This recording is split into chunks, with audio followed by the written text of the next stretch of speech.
a show. It's a podcast show. Welcome to the Julie Cross Podcast Show. Empowering, energising and entertaining. Hey friends, Julie Cross here. Welcome to the podcast show. You know, I keep going on about, I'm going to go on about it again today because we're still not getting it evidently. Exercise, your prescription for health. Exercise is medicine. I picked up this brochure the other day and it's advertising website www.exerciseismedicine.org.au, and I was that excited. You can't see this brochure obviously because it's a podcast show, but it's a great brochure and it says exercise is the best, cheapest, most accessible medicine available. Now I've been carrying on about this for years. Are we getting it yet? The prescription is exercise, it goes on to say. You know that 60% of Australian adults did less than the recommended 30 minutes of moderate intensity physical activity per day. 60% did less than recommended. So 60% didn't do it. Physical inactivity is the second greatest contributor behind tobacco smoking to the cancer burden in Australia. This is why I get a little frustrated when towards the end of someone's life when they get cancer and everyone goes, fuck cancer, but no one says, well, maybe you should have done a bit more exercise. See, and I'm going to get into trouble saying that now. Somebody's going to get offended by that. I know that not everybody that gets cancer, it's because they didn't exercise, but I'm saying we know that facts say that it contributes to it. So why aren't we doing something about that? Physical inactivity is estimated to be the main cause for approximately 21 to 25% of breast and colon cancers. Now, do you need me to repeat that? Physical inactivity is estimated to be the main cause for approximately 21 to 25% of breast and colon cancers, 27% of diabetes, and approximately 30% of the heart disease burden is due to physical inactivity. So we lessen our chances by being physically active. Why wouldn't we choose to do that? Regular exercise can increase cancer survival rates after diagnosis by 50 to 60%, with the strongest effect for prostate, colorectal and breast cancers. You know, it can reduce the incidence. So regular exercise can reduce the incidence of type 2 diabetes by almost 60% in people at risk. Why aren't we taking responsibility and not waiting till afterwards to then go, poor me, let's do something. Now, I know some people get cancer not because of the exercise. I know that. I understand that. So please, it's not about them. It's not about that. It's about doing what we can. You know, regular exercise builds strong muscles and bones, reduces the risk of falls and injury. So recommended, how much? Moderate, 3 to 60, so moderate intensity activity, they're saying 30 to 60 minutes a day, 5 days a week. 30 to 60 minutes a day, 5 days a week. And then vigorous intensity, well, they're saying 3 days a week, do 20 to 40 minutes, so something a bit more vigorous, get the bike out. What about strength training? Lift a few weights, I don't know, grab a few heavy cans out of the cupboard and put them in something, anything.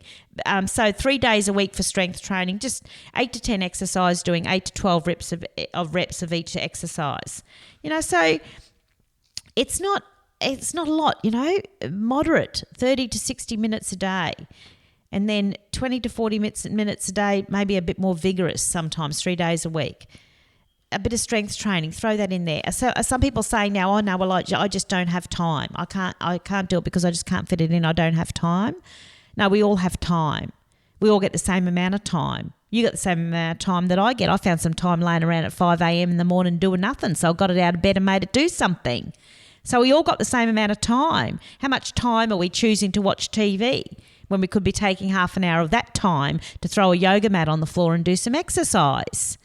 Let's stop doing this. I'm going to read a little excerpt from one of my favourite authors, Robin Sharma. That's Robin, Robin a man, Sharma, Sharma.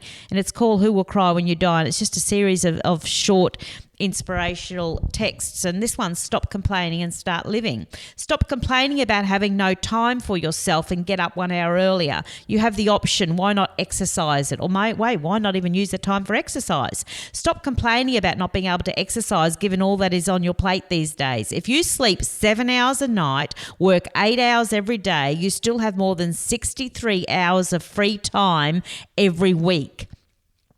63 hours of free time every week to do all of the things you want to do. This amounts to 252 hours every month, 3,024 hours every single year to spend on life's pursuits. There has never been a more exciting time to be alive in the history of the world, and you have the choice to seize the boundless possibilities that every day presents. If you are not fulfilled or as happy or as prosperous or as peaceful or as fit as you know you could be, stop blaming your parents or the economy or your boss, or take full responsibility for your circumstances.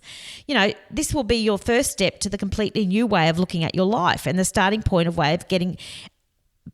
a better way to live. As George Bernard Shaw said, the people who get on in this world are the people who get up and look for the circumstances they want, and if they can't find them, they make them.